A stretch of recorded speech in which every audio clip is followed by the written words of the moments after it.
बिल्कुल सही बात है। एसडीआरएफ तो स्टेट्स का पैसा होता है, इसका उल्लेख करने में भी शायद वित्त मंत्री को जरूर शर्म आनी चाहिए थी। मुझे कहीं ना कहीं ये लगने लगा है कि इस सरकार को लगता है कि ये ब्लफ करके, एक फिस्कल स्टिमुलस की बात करके, लोन मेला लगाकर मुद्दों से बच जाएगी, पर ऐसा होना मुश्किल होगा। आज सरकार कहती है हम 50 लाख स्ट्रीट वेंडर्स को ऋण देंगे।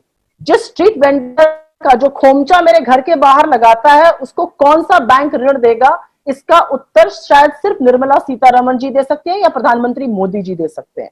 और तो और जो रिहेबिलिटेशन पैकेज भी उनके लिए किया गया है, उसमें भी क्रेडिट है, उसमें भी लोन है। आप लोन लीजिए, बाद में अदा करिए।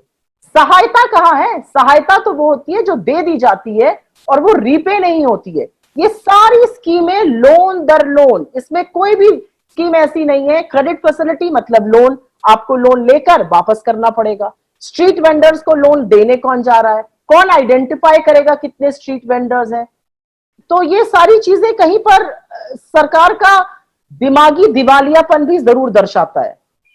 और मैं एक बात और कहूंगी, मनरेगा का उल्लेख किया गया, और इसी मनरेगा को अगर आपको याद हो, और हमें गर्व है कि कांग्रेस की सरकार ने, हमें गर्व है कि सोनिया गांधी जी की लीडरशिप में, मनमोहन सिंह जी की लीडरशिप में हम मनरेगा को लाए, क्योंकि आज मनरेगा ही संजीवनी बनकर ग्रामीण इलाकों में खड़ा हुआ है।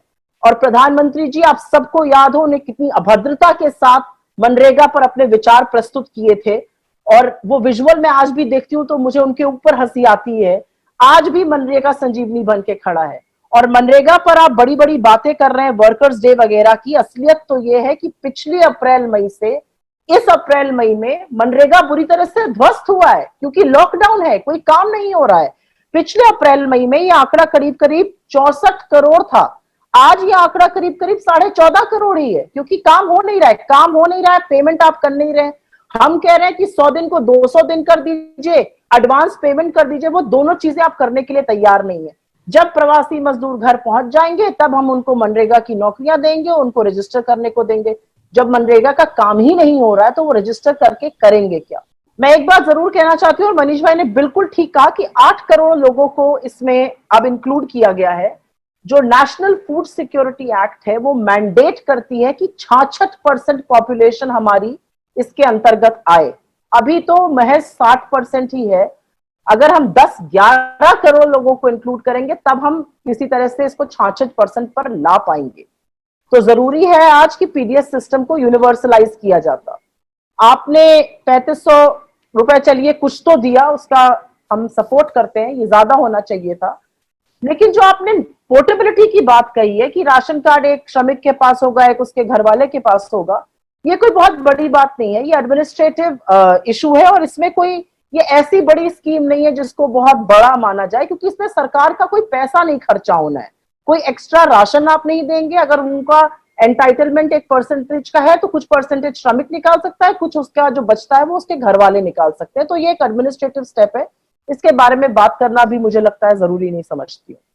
सरकार ने पैदल चलते हुए मजदूरों के लिए कुछ नहीं कहा, लेकिन एक कैरेट दिखाया, एक घंटी दिखाई कि आगे चलकर हम आपके लिए रेंटल स्कीम बनाएंगे। आप जब वापस लौटिएगा तो आपकी कंपनी से बात करके, सरकारी प्रबंधन से बात करके हम एक स्कीम बनाने की कोशिश करेंगे जिसमें आप प्रवास रेंट पे लेके रह सकते हैं। ये किस तरह की असंवेदनशीलता है, मैं समझती ही नहीं हूं। अभी आप कुछ नहीं कर रहे हैं, आगे के लिए बोल रहे हैं। और तो और जो बड़े बिजनेस हैं, जो बड़े उद्योग हैं, उन सबका प्रॉफिट खत्म हो गया है। वो बिल्कुल भी किसी तरह से पैसा खर्च करने को तैयार नहीं होंगे, ये मैं दावे के साथ कह सकती हूँ। वो कोई एडिशनल बर्डन नहीं लेंगे, और इंडस्ट्री की इसमें कोई विलिंगनेस नहीं रहेगी। Bottom lines are shrinking. The industry will not be on board on this private-public partnership. It will remain a pipe dream, just as it was intended to.